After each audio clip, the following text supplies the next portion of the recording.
storm rage on. The cold never bothered me anyway. G'day guys, welcome back in. Dos perros. Pero uno, pero dos. And agua. Agua everywhere in this picture. So, it's cold. Very cold out here today. And we are wearing a nice hot top to try and navigate that coldish. So it was a great top. I got it from an op shop, and then it went through the wash and got a little bit tight, but we still love the colors. So it was good. It's still good. And now it's yeah, still great. Now, for Dos Perros, we're going to be working more in the light colors this time. It's at risk of just getting too dark everywhere, so we're going to add on in Arctic blues, titanium whites, and pastels and corals. Is the pan? Is the pan? Is the pan? Let me whack that across there. And who do we have in here? G'day team, how we doing? Alright, titanium white, our key color, and then I'm going to grab some Pacific blue and mix that in with it too. So I can get all the tones between titanium white and, oh, sorry, I lie, cerulean blue hue. The hue means it's usually a synthetic version of it, and it's like a, I want to say a cheap knockoff, but synthetic.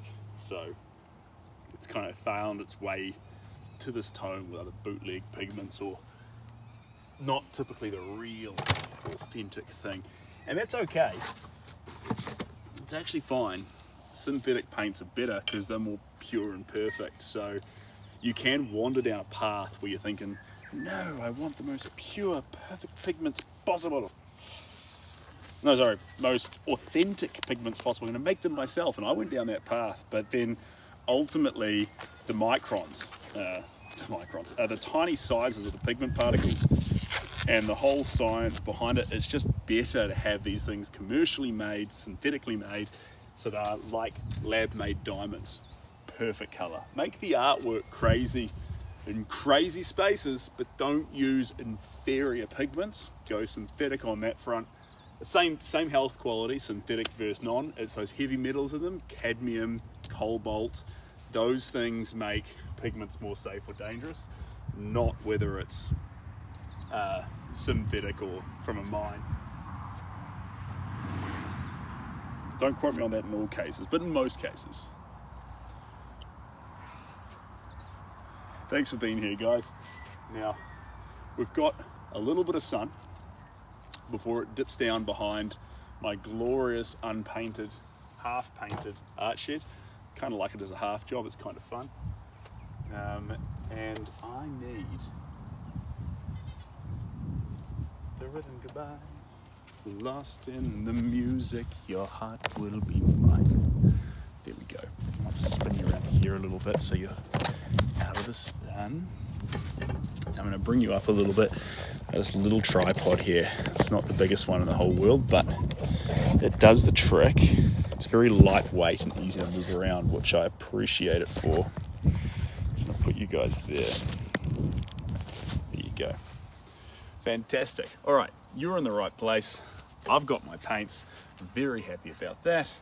And this is the clear painting medium. So this is there's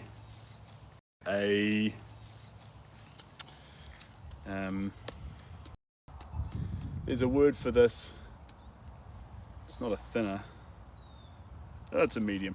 It dilutes the acrylic paint. So usually the acrylic paints get quite thick. And if I show you this, straight away on the plate, these acrylic paints staying and the medium's flowing. So you make your medium more flowy and everything's easy to work with. Plus, it stops texture from jumping off the surface. Too much texture, you can't get any detail. And I do love a bit of details. Were you talking about doing commission pet art a while back? I prefer to say companion, but yeah, I've done some maybe maybe 6 paintings of dogs. See you, Paulo. Welcome on in. Hello to Argentina. Hello to Argentina. Before, I'll say it again, I love your beef. Bye. And hey, just browning. Was that in the sun? Good for you. What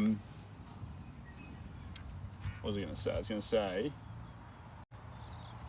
I don't want to do an infinite amount of pen portraits. I think they're a good thing to do an infinite amount of pen portraits. I think they're a good thing to splash in amongst it. Pets, animals, companions, they're fun, you know, because you get to capture something that's not human, but there's an identity in it. And usually, in terms of portraits, and completely off the cuff, but you usually find portraits of animals have a slightly happier feel to them because the animal's unapologetically interested and happy, whereas a lot of human portraits have this kind of stoic feeling to them. And so you have to combine a bit of juice into a human portrait, whereas with a portrait, it just starts in there, which I kind of like. That's not always the case. Sometimes you'll do human portraits where usually it's a couple, you know, because you're celebrating love or a moment in it, and in that moment, it just pow. They're just, you know, maybe it's a candid shot from a wedding. Usually a candid one is just, but like in that moment, they have the same infectious joy and gratitude for life an animal does in any given photo, which it's the condition of a human. It's the human condition that we're so much smarter with so much opportunity, and yet we don't get to be unapologetically, completely, abundantly happy every single day like a dog. What a tragedy. What an ironic tragedy. I thought so. How do I get more info on your commission work? Okay, thanks. You got two things. One thing. What you want to do, jump on the link in the bio and get through to the website. It's just sebgowerart.com. Same link everywhere. It's just sebgowerart.com. And then there's an archive, and I'm still tweaking it, so it's a little bit clunky. I'm sorry. What you can do in that archive is you can click through all the work there. About 90% of it is commissioned work. So there's a couple of wild cards in there that I'm just like, I really want to make this. And so if I'm landing a whole bunch of portraits and pets, I'll slip in my own personal landscape. And if we're doing a whole bunch of landscapes, I can't help it, I'll just slip in a face. And so that keeps you nicely rounded and grounded. So have a look through there. Make sure you vibe with the finished product. If you don't vibe with the finished product, then like, there's other people who will satisfy you more. But if you're like, yep, I like this, I have a subject or a photo that means something to me, and I want to see what he can do with it, or at least just conceptualize what it would look like. You know, maybe there's costs involved. Maybe you live in Madagascar. Maybe you live in Japan. It doesn't matter. All these places are A-okay. We can ship anywhere, but you know, you've got shipping and things like that. And then the size. Size is important. If you're going big, obviously big is a bit more expensive than small. So whatever you're going for with size, you can select that all via the web page there. It's a really, really cool little widget. Los Angeles is totally one. We'll paint it. It'll take about, it needs time to dry. And if we go, depending on the level of texture, if it's lots of texture, we need a couple of months, if not more.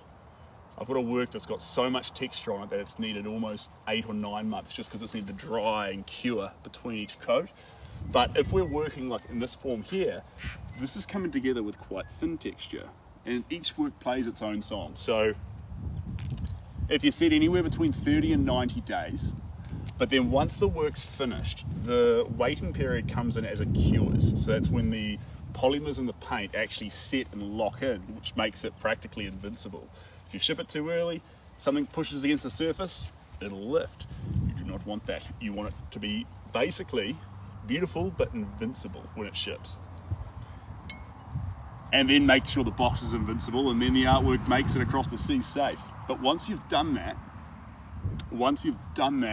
invincible work, box and invincible box, the actual shipping part, it only takes, like, I've had works go to the States and land on location within like 5 days.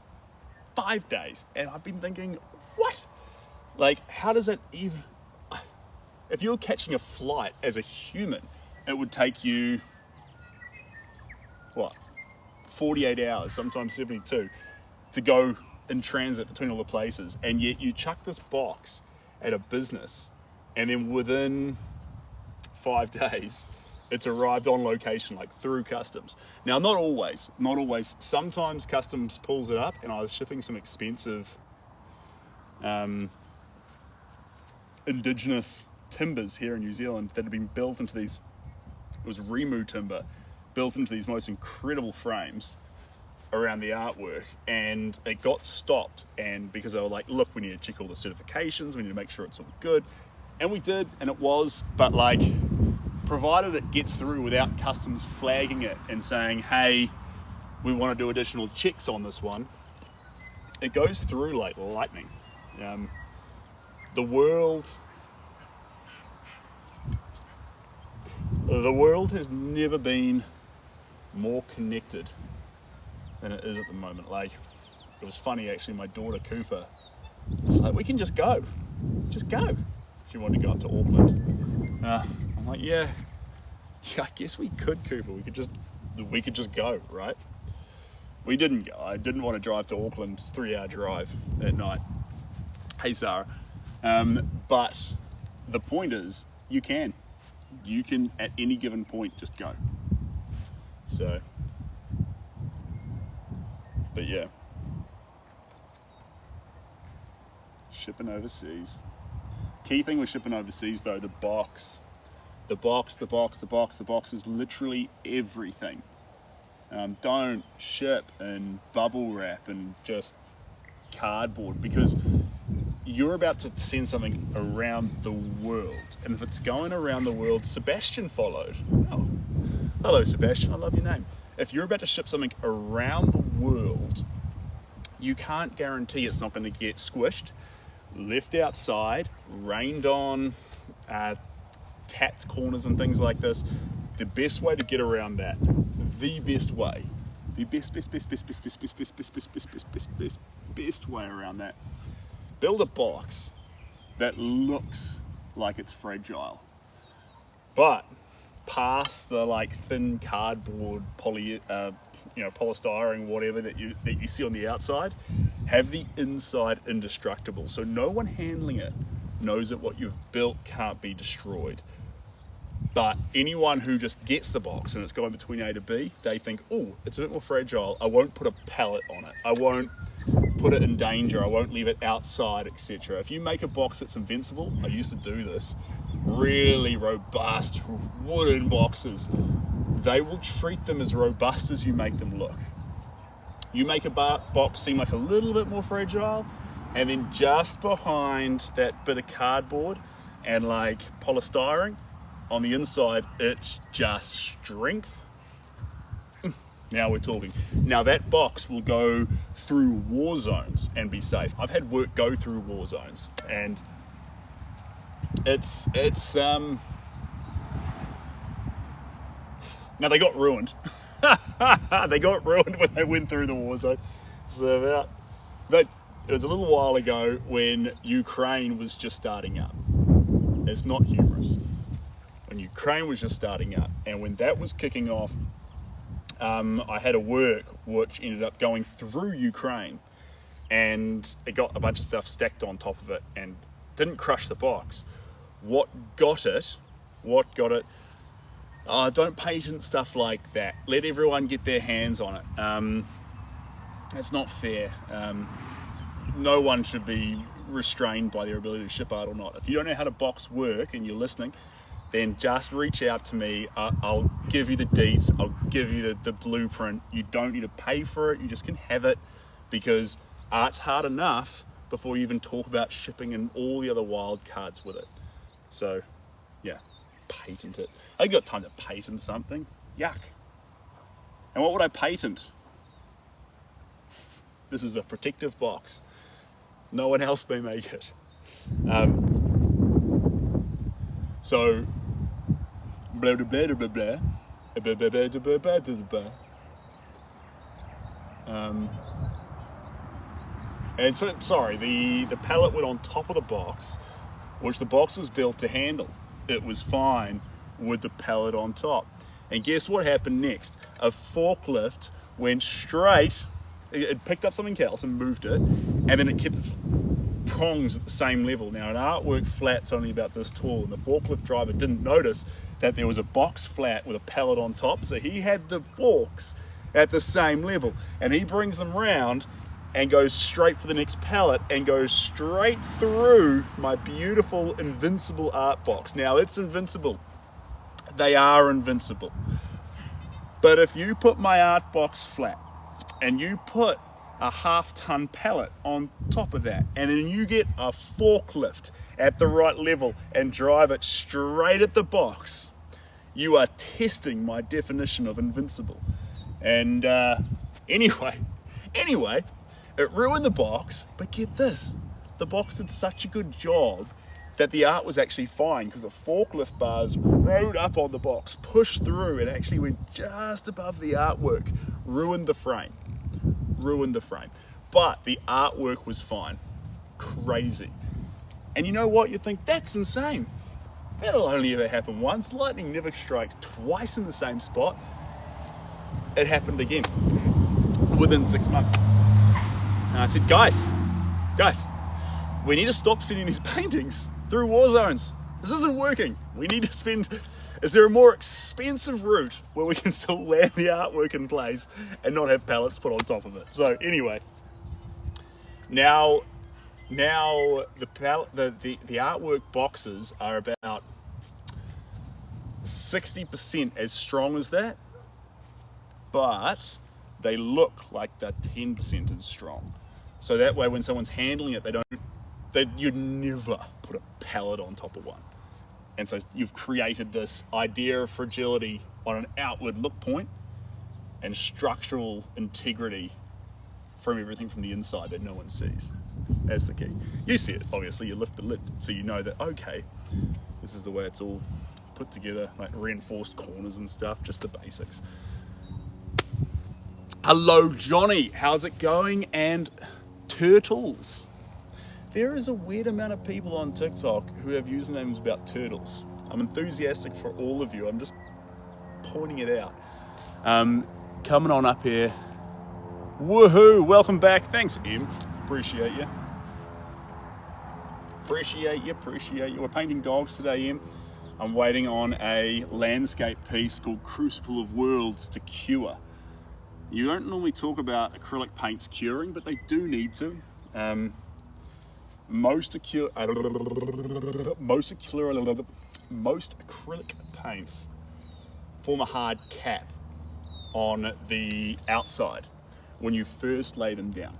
Now, when you get a hard cap on the outside, it's still loose and wet on the inside, and the top has formed this cap. Okay? These paints that I'm using are a little bit different. They dry equally the whole way through, and I believe, there's no proof of this, but I believe they keep more of their rich color because they don't dry too fast on top. They dry everywhere evenly, which I'm basically applying the thought process of other kinds of paint to a completely different acrylic paint, which not perfect, but that's my way of thinking. And I like this paint. I like this paint, I like this medium.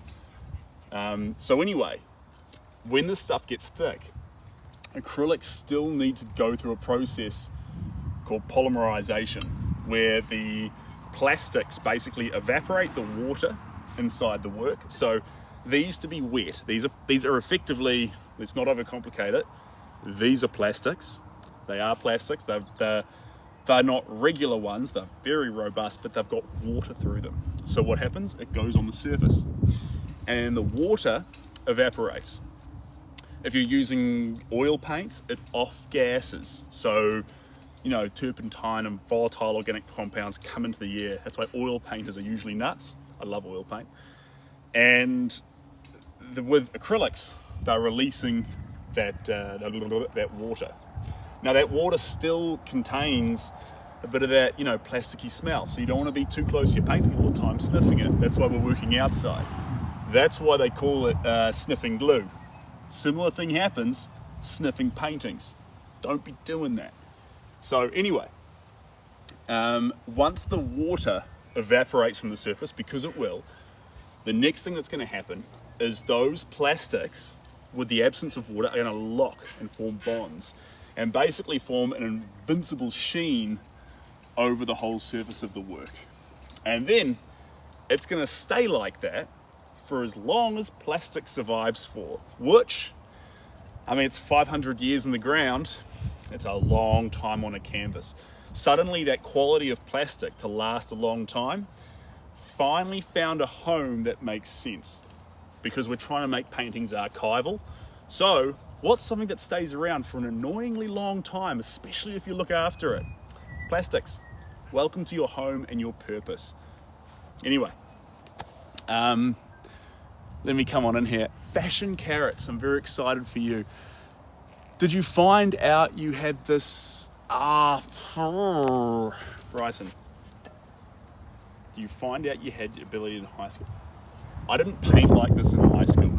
I was good at painting, but no one was ever like, hey, you're good enough to make a go of it. Like, actually it was only once I had my vision change in my late 20s, I started actually seeing the world and paintings differently, like physically differently, did my style actually become interesting to look at.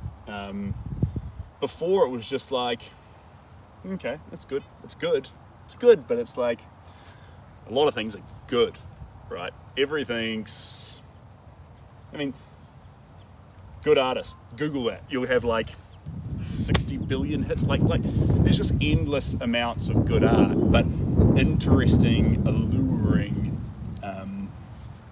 zesty, vitalizing art. Like, no, it's rare, it's you know it when you feel it. It's kind of like getting a crush on someone, you don't know why, but it feels good, but you're into it and you want more of it, but naughty. But that's what you're looking for with art. You like dogs? Hey Loki, come say hi. This is Loki boy. Loki is a good boy. He's a delightful 10-month-old golden retriever who's gonna be humongous. He's got the biggest paws you'll ever see. And he doesn't quite understand why I stand in front of a board and talk to myself for an hour straight. But the good thing about a dog is he doesn't need to understand that. He just appreciates us for who we are. So here we are. Yeah, Bridget, I've become a complete golden convert. I didn't understand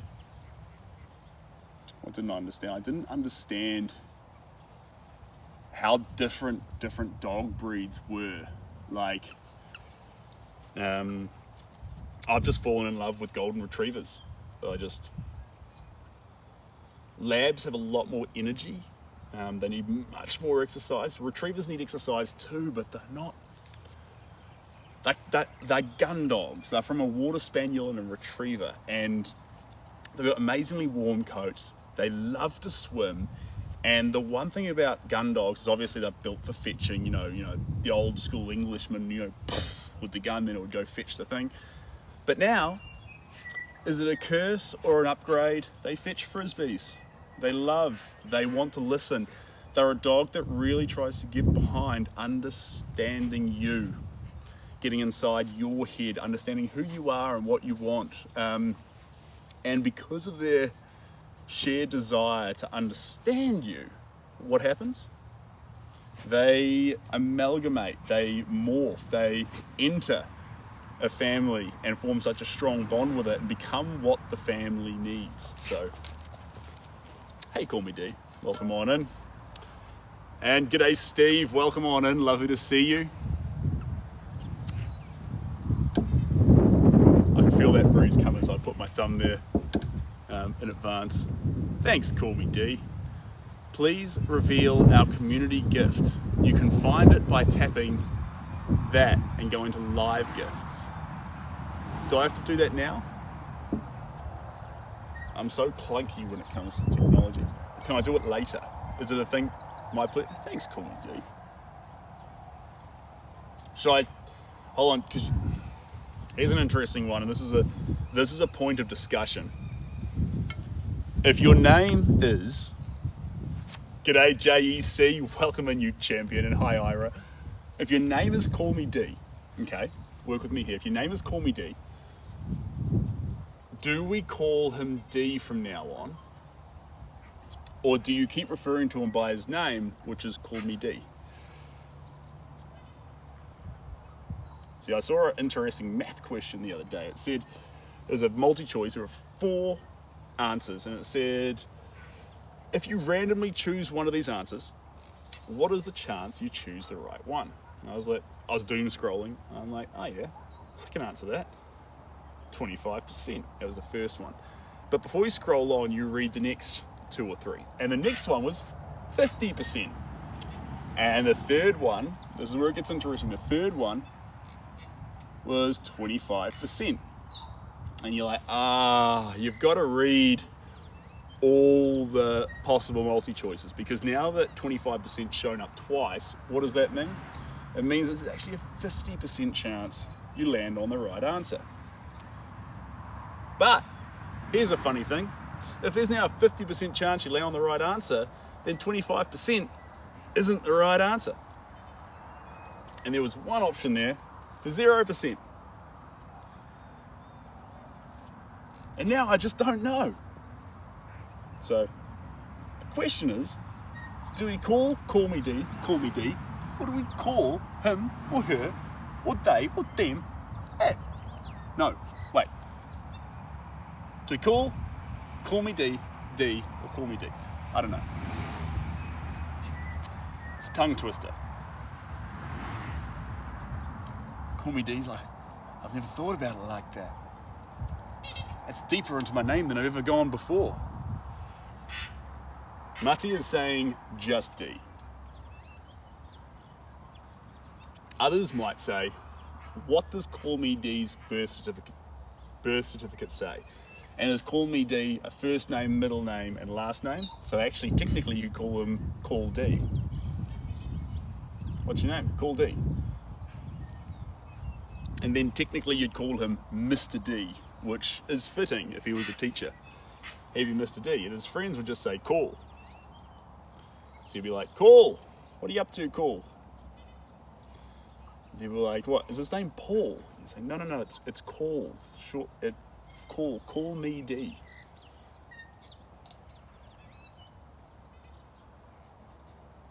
I think we've been on that one long enough now, guys. I think you dragged that one on a bit, so I just want to say, just like ease up on it, that's all. You should start making YouTube videos for ASMR because heaps of people would watch you paint. Thanks, Flynn. I have chucked up the replays, but I should do ASMR. You're right.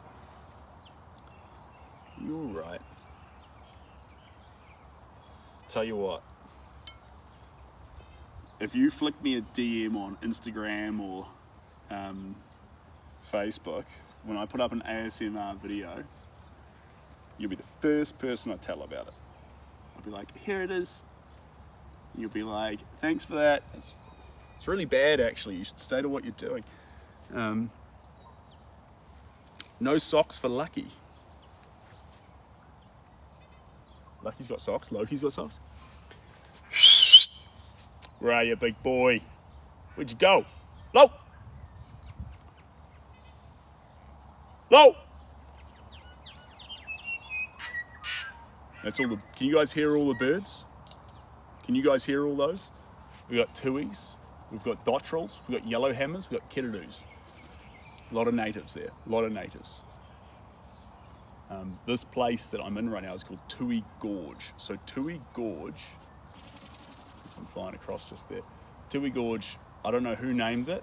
I bought it with the name, but that name itself, it is another one. It is because of the abundance of tuis here. It's like a little sanctuary for them. Hello! Where are you, champ?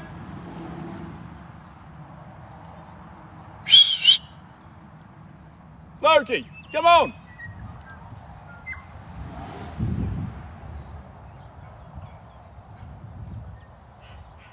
Hey, look, there you are. Loki! Come here! Loki! He's eyeing up the perimeter. Sorry, team.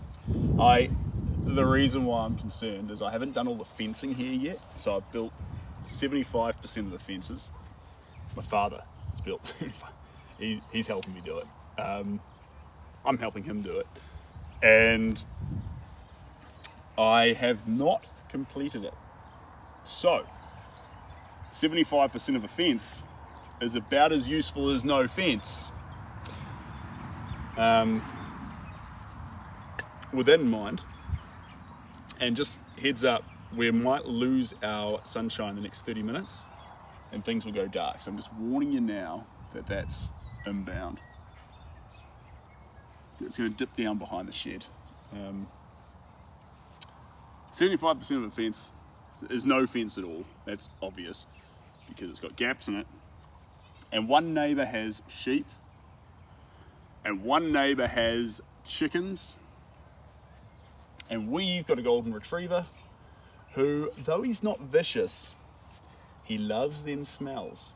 And if he rolls around in the thing sheeps make and not the wool, I've got to give him a shower.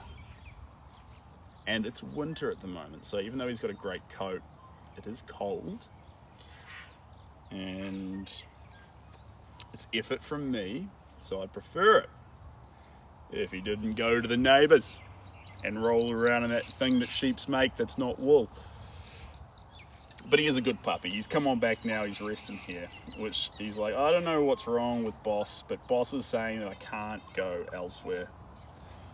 So anyway. Bit of a killjoy, aren't I?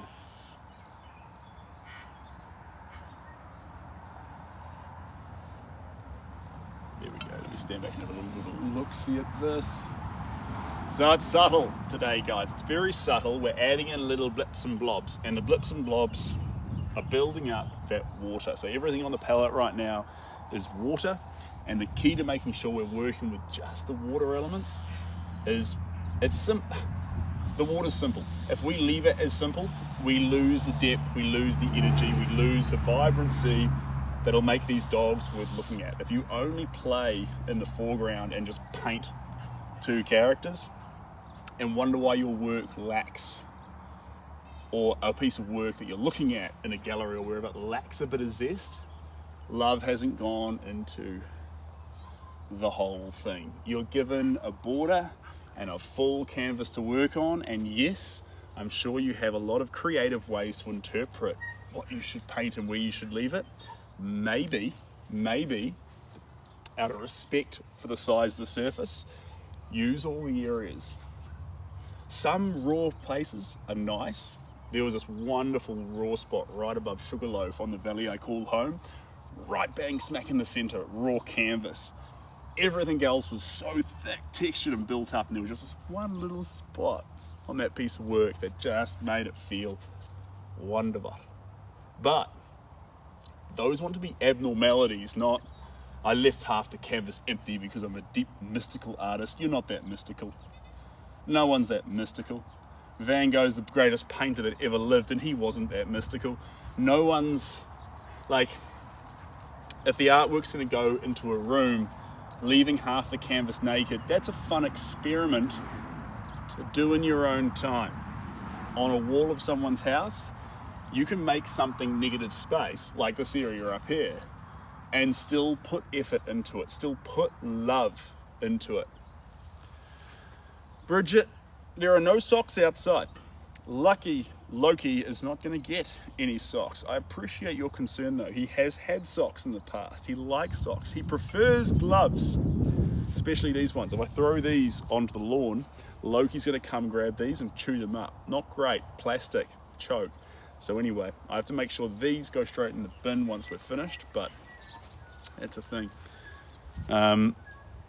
Fashion carrots, yes, bang smack in the middle. Ed, magnifique. Hello, Ed. Shadow's getting more and more aggressive. Is that sun? Oh, that is the wrong colour. That is a bad piece of paint. Naughty, naughty, naughty. It's not where that wants to go. Fixed by Jingos. Who put me in charge of this? Here we are. Let's get that slip through there. Naughty, naughty. You stay there. A bit of wind is really good, and usually I've got a thing to peg the canvas down, and the reason why is because the wind blows away any fumes. This is plastic, polymers, so while that seems safer, can anyone tell me with a straight face that you should sniff plastic for 50 years and you'll be fine? That doesn't sound right, does it? Probably not. And so when you're outside, this is the only form of ventilation that counts. Any wall of any kind is not ventilation. So we're outside and then a slight breeze, and ideally in a direction away from you. Across anything, just not straight towards you, because then all the ventilation in the world, fumes are coming straight at you, kind of ruin the point. So outside, a little bit of wind, and that's why you anchor down your easel so that way it doesn't move in the wind. And then, now this is a really cool part comes in. This paint is designed for outside. Why? Because it dries completely all the way through it all at once, rather than forming that hard cap we talked about. That hard cap, that actually means when you try and move it, it's already kind of semi-dried and gone tacky, and it pulls the top layer off and it doesn't feel good. If you've worked with acrylics, you'll be like, I know what he's talking about. Yeah, that gets worse in wind, heat, and outside. If you don't want it to happen, work inside in cold temperatures, but the reality of it is you get the right acrylic paint that dries the whole way through, not just in one place on top at once, and bang, baby, you are now in the money zone. You can work outside with acrylics, layer up, have some fun, not gas yourself, and become someone who can't think straight in 40 years' time. I can't think straight, but that's not the fault of this paint. That's great. Takes too long to dry? Maybe. Yes, oils do take too long to dry, and that's not, that's the problem with oils is, well, they're effectively oils. They're needing to use linseed oil, which is going to sit there for ages and be reworked.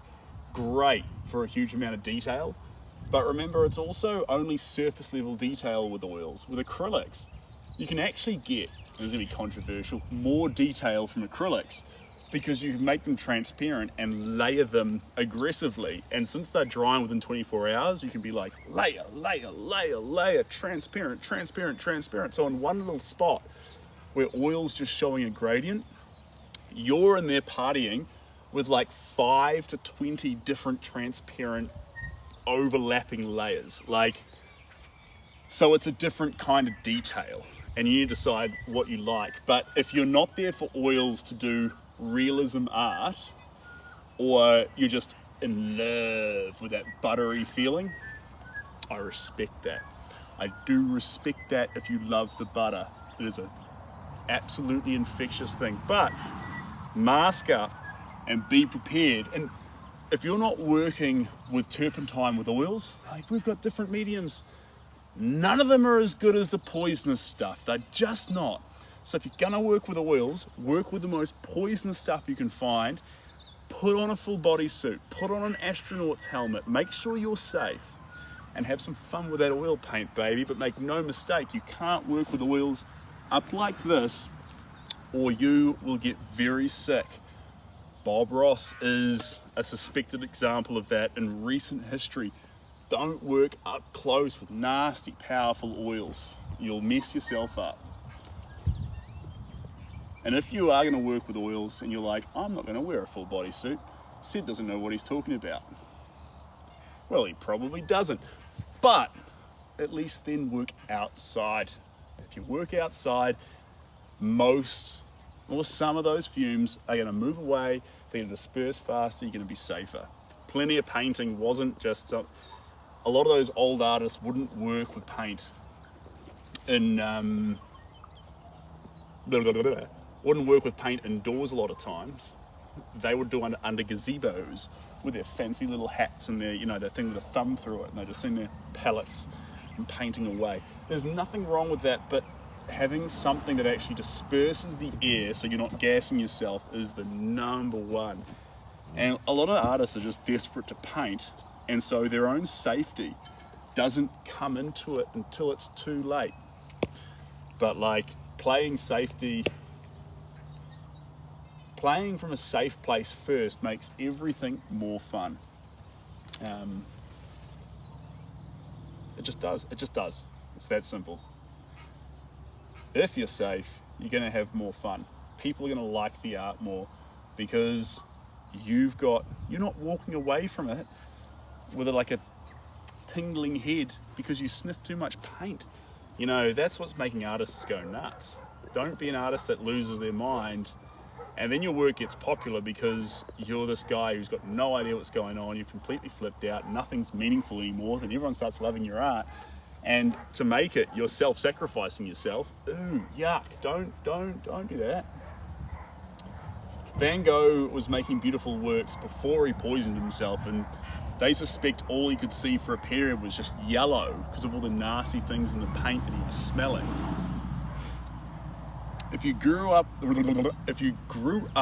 watching Bob Ross, then you probably saw the documentary about him where they were talking about the big bucket of turpentine he had there. And since he talked the whole time, he's putting brushes in it and slapping them around. He'd do that thing where he'd dip the brush in the turpentine and then go boop, boop, boop, boop, boop, boop, boop, boop, boop, boop. And he'd say, and then we're going to beat the devil out of it. And he'd do that. And you know when he did that, that just turpentine smells going everywhere. That stuff is not good for you to sniff in. And he's in a confined space, he's in a studio.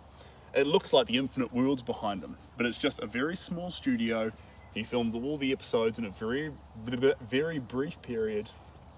And we don't know if that's what happened, but a lot of people in that documentary are suspecting that that behavior caused him to pay the price. And he was just trying to make art and make people happy.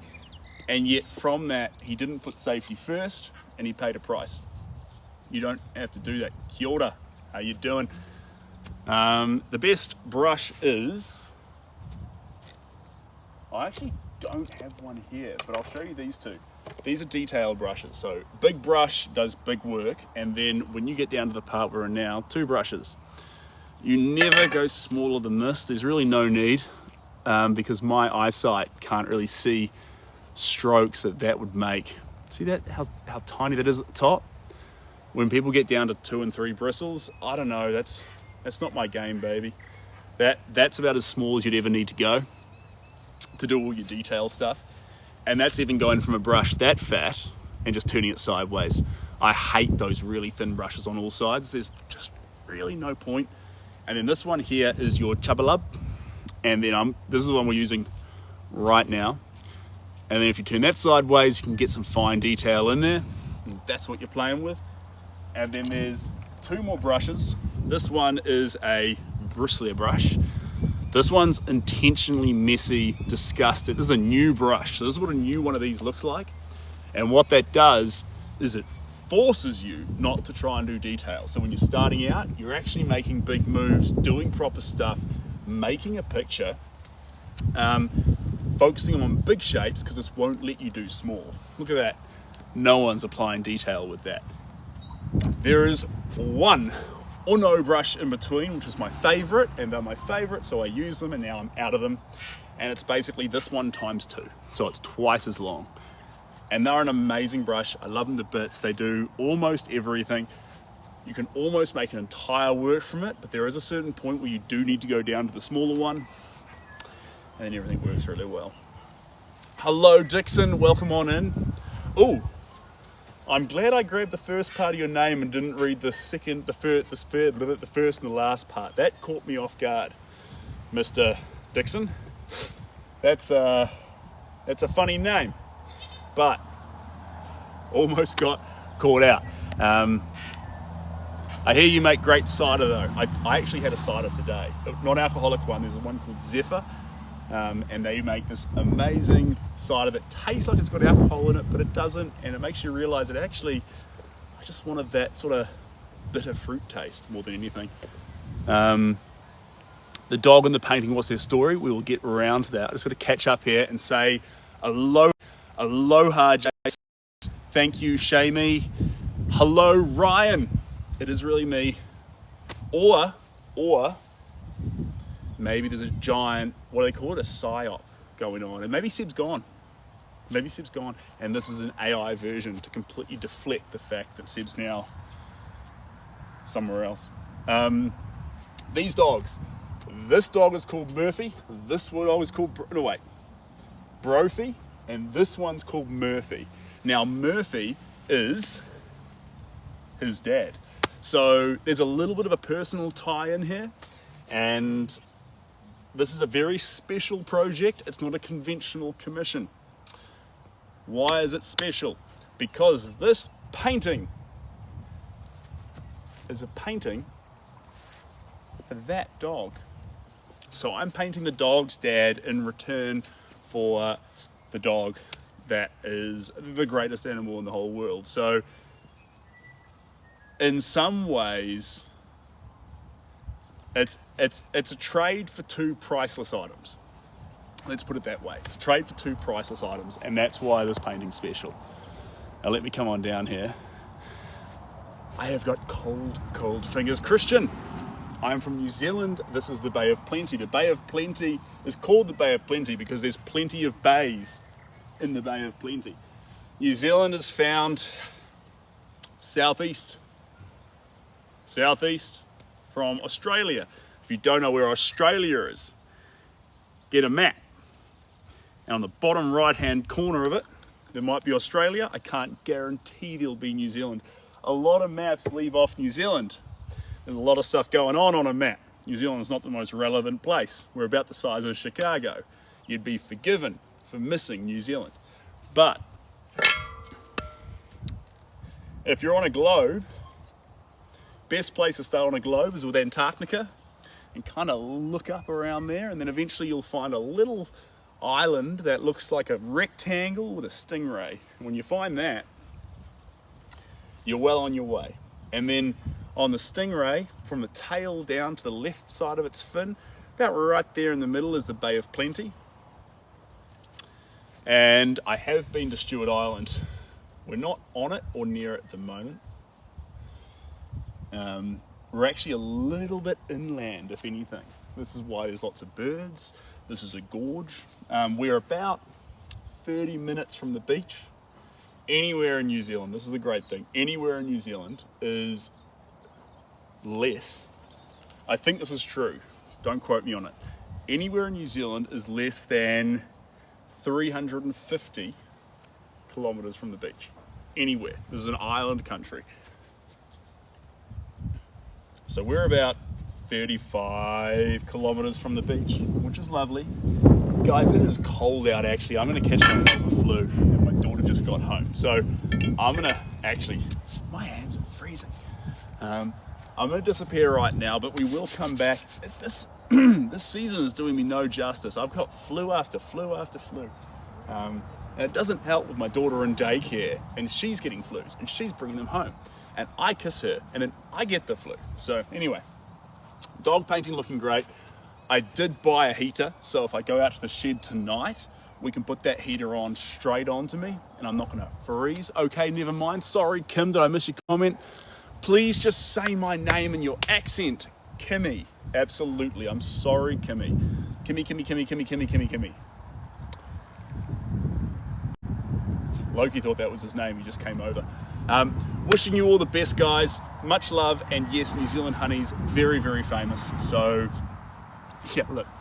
Your name's not Kimmy. Your name is Loki. Do you want to say hello to everyone? Okay, dude. Much love. I'll see you later.